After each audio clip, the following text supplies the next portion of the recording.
ছাত্ৰ ছাত্ৰীসকল তোমালোকক ইতিমধ্যে মই MAT পেপাৰ 2025 খন সৰি 2024 খন যোৱা বছৰ আৰু ইতিমধ্যে মই তোমালোকক কৰি দিছো আটাইখিনি লগতে বিশ্লেষণ কৰিছো এই 2024 SAT পেপাৰ এইখনো তোমালোকক আটাইখিনি মই কৰি দিম ঠিক আছে য'ত মেথছ হওক ছ'চিয়েল হওক বা সায়েন্সৰ আটাইখিনি পাৰ্ট কৰি দিম তোমালোকে লাষ্টলৈকে চাবা ইতিমধ্যে তোমালোকে গমে পাইছা পৰীক্ষাটো পিছুৱা হৈছে অৰ্থাৎ 13 ডিচেম্বৰ তাৰিখে পৰীক্ষাটো হ'ব আৰু ফৰ্ম ফিলআপ এতিয়াও হৈ আছে তোমালোকৰ ফৰ্ম ফিলআপটো 20 নৱেম্বৰলৈকে হ'ব তো বহুতে তেতিয়া কৈ আছিল স্যাৰ বেছি দিন সময় নাই এতিয়া অনলাইন ক্লাছ কৰিলে শেষ নহব নেকি তেনেকুৱাকৈ এতিয়া তোমালোকে ল'ব পাৰিবা কিয়নো আমাৰ তাত সম্পূৰ্ণ গাইড পাবা মই কৈছো আগতেও কৈছো গতিকে যিসকলে নতুনকৈ চাই আছে তেওঁলোকে নাজানে কাৰণে এইবাৰ আমি 500+ ষ্টুডেণ্ট পাছ কৰাৰ আমাৰ টাৰ্গেট কৰিছো সেইকাৰণে কৈ থাকিব লগা হৈছে মাজে মাজে আৰু এইটো ক্লাছ ৰেকৰ্ডেড ক্লাছ হয় গতিকে সকলোৱে চাব পাৰিব কাৰণে ক'ব লগা হৈছে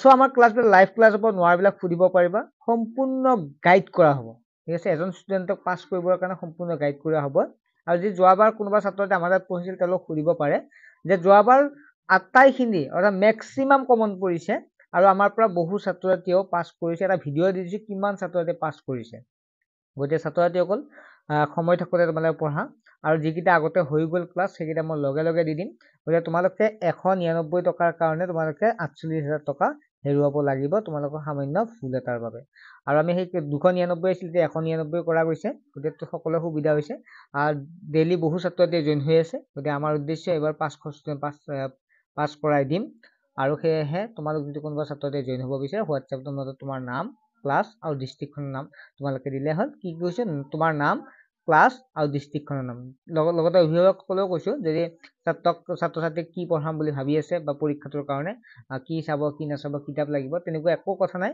আমাৰ লগত জইন হ'লে সম্পূৰ্ণ নোটছ পাতি ক্লাছ পাতি সকলোখিনি পাই যাব লাইভ ক্লাছ হ'ব নোৱাৰবিলাক সুধিবও পাৰিব গতিকে আমি প্ৰশ্নখিনি আহিলো তোমালোকে জানে সময় থাকে 90 মিনিট আৰু 90টা প্ৰশ্ন গতিকে 1 মিনিটত এটা প্ৰশ্ন কেনেকৈ কৰিব লাগিব সেইবিলাক আমি লাইভ ক্লাছত টিপছ দিওঁ গতিকে টিপছবিলাক আটাইখিনি দিওঁ ইউটিউবতো পাই যাবা ইউটিউব চেনেলটো ছাবস্ক্ৰাইব কৰি ৰাখিবা কিন্তু ইউটিউবত তোমালোকে আটাইখিনি নোপোৱা কাৰণ ক্লাছত জইন হ'লে 100% পাছ কৰাৰ প্ৰতিশ্ৰুতি আমি দিব পাৰোঁ এতিয়া আহিলো চোৱা প্ৰথম তোমালোকৰ ছ'চিয়েল সায়েন্সৰ পৰা আহিছিল প্ৰশ্ন গতিকে ছ'চিয়েল সায়েন্সৰ কি প্ৰশ্ন আমি প্ৰথম চাই ল'ম গাঁৱত থকা কৃষি ক্ষেত্ৰক কেন্দ্ৰ কৰি সৃষ্টি হোৱা বসতি কি বুলি কোৱা হয় সেইটো কোৱা হয় স্কুৱেৰ পেটাৰ্ণ অফ সেটেলমেন্ট বা বৰ্গাক্ষেত্ৰাকাৰ বসতি আৰু ইংলিছখিনি তোমালোকে চাই ল'বা নহ'লে ভিডিঅ'টো দীঘল হ'ব ৱাৰ্ম ৱাটাৰ কাৰেণ্ট ইজ মানে উষ্ণ বা গৰম পানীৰ সোঁত হৈছে ইয়াৰ যদি ইয়াত চাবা শীতল গধুৰ আৰু শীতল সমুদ্ৰ জল অন্তঃস্ৰোত হিচাপে উষ্ণমণ্ডললৈ প্ৰবাহিত হোৱা প্ৰক্ৰিয়া আমি যদি পঢ়ি চাওঁ তেতিয়াহ'লে কিন্তু ইয়াত কোনটো হ'ব জানানে তোমালোকে পঢ়ি চাবা ইয়াত যে ছ'চিয়েল সায়েন্স বুজাব লগা তেনেকুৱাকৈ নাথাকে ইমান গতিকে এনচাৰটো হৈছে ইয়াৰে বিটো হ'ব শুদ্ধ উত্তৰ অৰ্থাৎ কেৱল দুইটো শুদ্ধ এই যিটো দুইটো আছে সেইটো শুদ্ধ হলে বিটো হ'ব ইয়াৰ শুদ্ধ উত্তৰ পৃথিৱীৰ চন্দ্ৰ আৰু সূৰ্যৰ সমকোণত থকা অৱস্থাত সৃষ্টি হোৱা জ্বৰক কি বুলি কোৱা হয় সেই জ্বৰক কোৱা হয় নাটনি জ্বৰ বুলি কোৱা হয় কিতাপত পাইছে তোমালোকে কিতাপৰ পৰা এইখিনি দিয়ে বাৰু SAT পেপাৰখন ইমান টান নাই তলৰ ক অংশৰ লগত খ অংশ মিলোৱা আৰু শুদ্ধ উত্তৰ লিখা আৰু নোটছবিলাকত আমাৰ কি হয় কনচেপ্ট ৱাইজ দিয়া আছে তোমালোকে কিতাপখন যে কেনেকৈ পঢ়িবা সম্পূৰ্ণ শেষ কৰিবতো নোৱাৰা কাৰণ কিতাপৰ পৰা গোটেইখিনি আহে ছ'চিয়েল সায়েন্সখনৰ পৰা আহিব মেথছৰ পৰা আহিব সায়েন্সৰ পৰা আহিব কিতাপখন শেষ কৰি পঢ়িব পাৰিবা নেকি নোৱাৰা সেইকাৰণে আমাৰ ক্লাছত মানে যিখিনি ইম্পৰ্টেণ্ট সেইখিনি আমি আলোচনা কৰোঁ যাতে ধুনীয়াকৈ পৰীক্ষাটো পাছ কৰি যাব পাৰা ইয়াত চব মিলাব দিছে আমি জানিব লাগিব কপিলি তাৰপিছত কামেং ধনশিৰি লোহিত ইয়াৰ লগত মিলাব লাগে কপিলি কোনটো কৰ উপনদী হ'ব কৰ পৰা উৎপত্তি হ'ব ঠিক আছে কামেং ধনশিৰি আৰু লোহিত এতিয়া যদি চাওঁ তেতিয়াহ'লে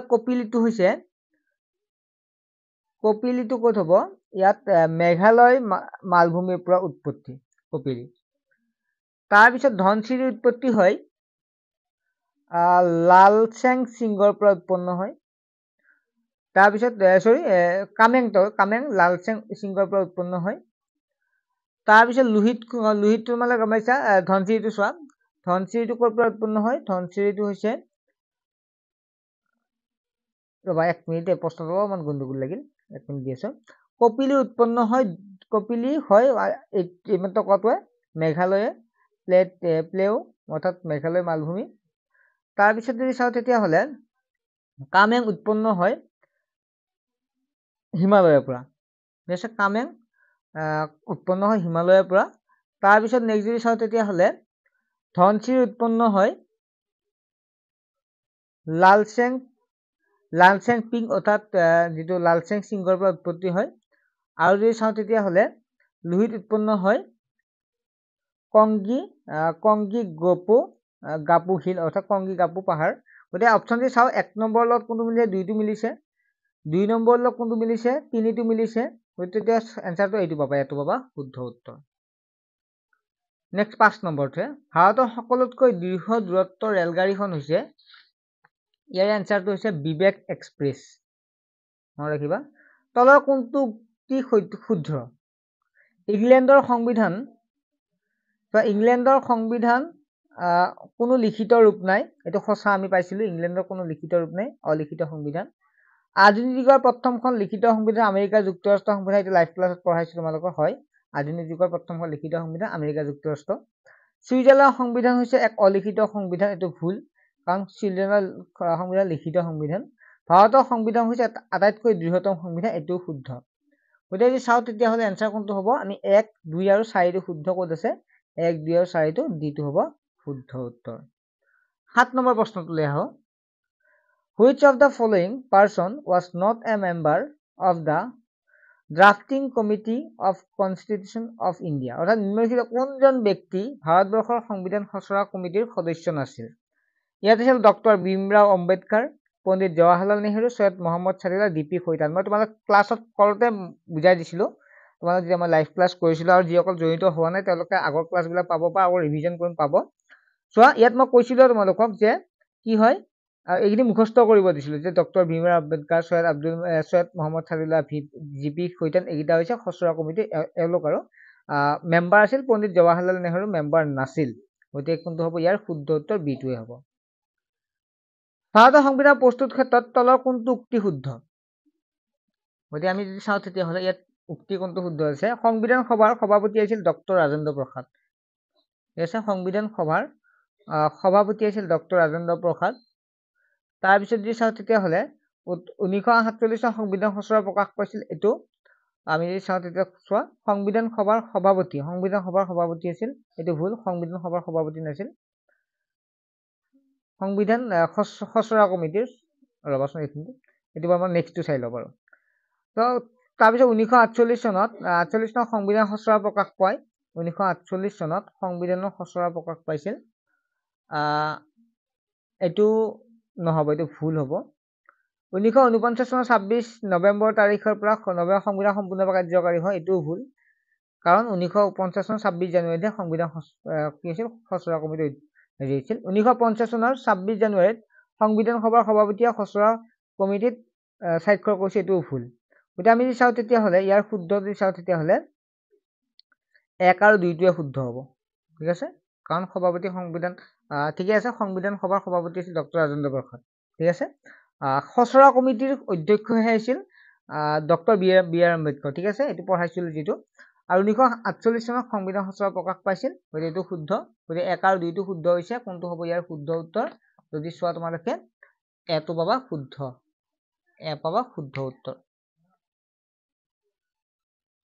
এটো হ'ব শুদ্ধ উত্তৰ। নেক্সট প্ৰশ্নলৈ আহিল, ভাৰতবৰ্ষৰ সংবিধান অন্তৰ্ভুক্ত ৰাষ্ট্ৰ পৰিচালনা নিৰ্দেশাত্মক নীতি সম্বন্ধে কোনটো শুদ্ধ? এই নীতিসমূহ আয়াৰলেণ্ডৰ সংবিধানৰ পৰা আহিত লোৱা হৈছে, এইটো শুদ্ধ, এইটোৱে হ'ব শুদ্ধ, কাৰণ এইটো আয়াৰলেণ্ডৰ সংবিধানৰ পৰা লোৱা হৈছে। পঢ়িছা তোমালোকে। 2002 চনত সংবিধান সংশোধনৰ জৰিয়তে নিম্নলিখিত কোনটো কৰ্তব্য নাগৰিকে মৌলিক কৰ্তব্য হিচাপে অন্তৰ্ভুক্ত কৰা হৈছে? শিশুৰ প্ৰাথমিক শিক্ষাৰ প্ৰতি, এইটো 2002 চনত কয়, শিশুৰ প্ৰাথমিক শিক্ষাৰ প্ৰতি পিতৃ মাতৃ আৰু অভিভাৱকৰ কৰ্তব্য পালন কৰা।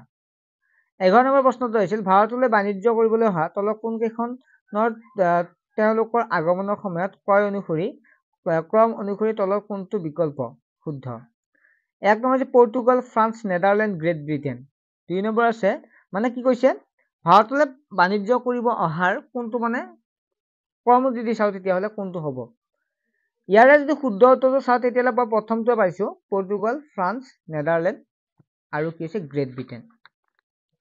তাৰ পিছত নেক্সটটো আহিল আমাৰ নেক্সট প্ৰশ্নটো চোৱা কুমাৰ ভাস্কৰ বৰ্মা সংস্কৃত আৰু পুৰাতন অধ্যয়নৰ বিশ্ববিদ্যালয় ক'ত আৰু কেতিয়া স্থাপন হৈছিল এটো যদি চাও তেতিয়াহ'লে নলবাৰীত হৈছিল 2011 চনত কিতাপত আছে তোমালোকে চাইছা মই তোমালোকক নোটছখিনি দিয়ে দিছো কোনজন কছাৰী ৰজাৰ পৃষ্ঠপোষকতাত মাধৱ কন্দলীয়ে অসমীয়া ভাষাত ৰামায়ণ ৰচনা কৰিছিল তেখেত হৈছে মহামাণিক্য অৰ্থাৎ সিটো হ'ব শুদ্ধ উত্তৰ 14 নম্বৰ প্ৰশ্নটোৰ তলৰ কোনটো মন্দিৰ আহোম স্বৰ্গদেউ সকলে নিৰ্মাণ কৰা নাই গতিকে মন্দিৰ কোনটো হ'ব ইয়াৰে আহোম স্বৰ্গদেউসকলে নিৰ্মাণ নকৰা মন্দিৰটো যদি চাও তেতিয়াহ'লে কোনটো হ'ব শুক্লেশ্বৰ মন্দিৰ দি আছে নিৰ্মাণ কৰা নাই বুলি কৈছে গতিকে এইটো হ'ব কামাখ্যা মন্দিৰ ঠিক আছে কামাখ্যা মন্দিৰ হ'ব ইয়াৰ শুদ্ধ উত্তৰ নব্য ভক্তি সম্বন্ধে তলৰ কোনটো উক্তি শুদ্ধ উত্তৰ পশ্চিম ভাৰতৰ নব্য ভক্তিবাদৰ নৃত্য হৈছে জ্ঞানদেৱ এইটোৱে শুদ্ধ হৈছে ঠিক আছে কোনটো অশুদ্ধ বুলি কৈছে অশুদ্ধ বুলি কওঁতে এইটোৱে হ'ব চোৱা অশুদ্ধ বুলি কৈছে এইটো শুদ্ধহে ৰবা 1 মিনিট মই ভালকৈ পঢ়াই দিছো তোমালোকক বিটো চাই লও উত্তৰ পূব ভাৰতৰ নব্য ভক্তিবাদৰ গুৰু ৰামানন্দ এইটো শুদ্ধ দাক্ষিণাত্যত নব্য ভক্তিবাদৰ নেতৃত্ব শংকৰাচাৰ্য দিছিল এইটো শুদ্ধ অসমত নব্য ভক্তিবাদৰ নেতৃত্ব দিছিল শংকৰদেৱে এইটো শুদ্ধ গতিকে এটো হ'ব অশুদ্ধ ইয়াৰ এনসাৰ হ'ব এটোৱে হ'ব ইয়াৰ এনসাৰ ছাত্ৰসকল গতিকে তোমালোকে গম পাইছা প্ৰশ্নখিনি কেনেকুৱা আহিছে তোমালোকে কিছুমান দেখাই নাই তোমালোকে প্ৰশ্ন গতিকে সেই কাৰণে ক্লাছত জয়েন হলে নোটছখিনি যিখিনি দিম বা ক্লাছত আমি A to Z 1 নম্বৰীয়া সম্পূৰ্ণ কুৱেশ্যন পঢ়িম তেতিয়া তোমালোকে ক্লিয়াৰ হৈ যাব আটাইখিনি কনসেপ্ট কৰত মৈত্ৰী নীতি কোনে আৱিষ্কাৰ কৰিছিল ইয়াৰ যে চাও এনসাৰ চাও তেতিয়াহ'লে ইয়াৰে শুদ্ধ উত্তৰটো হ'ব গভৰ্ণৰ জেনেৰেল ওয়েলছিয়ে তাৰ পিছত নেক্সট প্ৰশ্নটো আহা অৰ্থনীতি এখনৰ মূল উদ্দেশ্য হৈছে ইয়াৰে হ'ব অৰ্থনীতি এটাৰ মূল উদ্দেশ্য হৈছে আয় বৃদ্ধি বা ন্যূনতম কৌশল উদ্ভাৱন যোগান চাহিদাৰ কি দি আছে ব্যক্তিৰ কল্যাণ বৃদ্ধি প্ৰচেষ্টা অসীম অভাৱ পূৰণ কৰিবলৈ সীমিত সম্পদসমূহ ব্যৱহাৰ দিটো হ'ব শুদ্ধ উত্তৰ ইবুকখনত দিয়া আছে তোমালোক এনসাৰখিনি হয়নে খাদ্য সুৰক্ষাৰ ক্ষেত্ৰত নিম্নলিখিত কোনটো বিষয়বস্তু অন্তৰ্ভুক্ত নহয় খাদ্য সুৰক্ষাৰ ক্ষেত্ৰত যদি চাও তেতিয়াহ'লে কোনটো বিষয় অন্তৰ্ভুক্ত নহয় ৰাজহুৱা বিতৰণ ব্যৱস্থাৰ জৰিয়তে সুলভ মূল্যৰ সামগ্ৰী যোগান ধৰা খাদ্য সামগ্ৰী ৰপ্তানি দেশৰ জাতীয় আয় বৃদ্ধি খাদ্য সামগ্ৰী নাটনি দূৰ কৰিবলৈ উপযুক্ত পৰিমাণ গুণগত খাদ্য সামগ্ৰীত মজুত আৰু আটাইকেইটা বিকল্প অন্তৰ্ভুক্ত হয় ঠিক আছে খাদ্য সুৰক্ষাৰ বাবে নিৰ্মিত কোনটো বিষয় অন্তৰ্ভুক্ত নহয় গতিকে এইটো হ'ব এনসাৰ হ'ব ডিটো গোটেইকেইটা অন্তৰ্ভুক্ত হয়ে তলৰ কোনটো মানৱ সম্পদৰ উন্নয়ন নিৰ্দেশক ইয়াৰ মানৱ সম্পদৰ উন্নয়ন যদি চাও তেতিয়াহ'লে নিৰ্দেশক উন্নয়নৰ নিৰ্দেশক নহয় বুলি কৈছে নহয় যদি হয় শিক্ষাৰ হাৰটো হয় গোটেইকেইটা হয় নহয় বুলি কৈছে যেটো এইটো হৈছে জন্মৰ হাৰৰ লগত মানৱ সম্পদৰ উন্নয়নৰ নিৰ্দেশক নহয়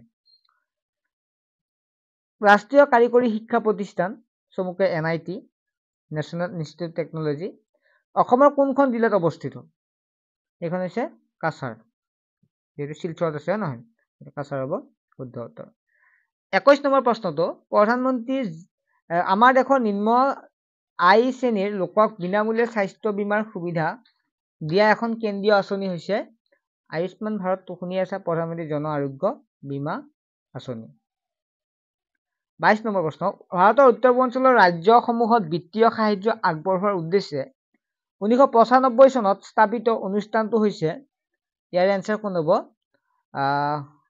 north east development finance corporation উত্তৰ পূব উন্নয়ন বিত্তীয় নিগম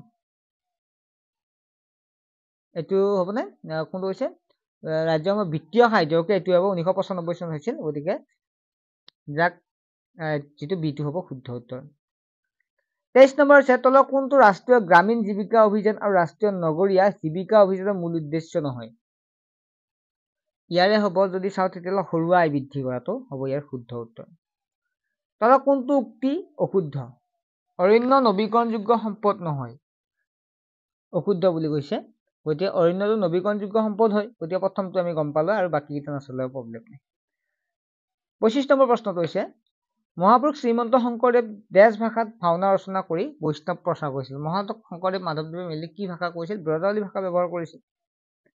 অৰ্থাৎ চিটো হ'ব শুদ্ধ উত্তৰ। তাৰপিছত নেক্সট আহিল 26 নম্বৰৰ পৰা নেক্সট মই ভিডিঅ'ত দিম, কাৰণ এতিয়া মেথছ হয়, মেথছৰখিনি মই তোমালোকক ধুনীয়াকৈ কৰি দিম।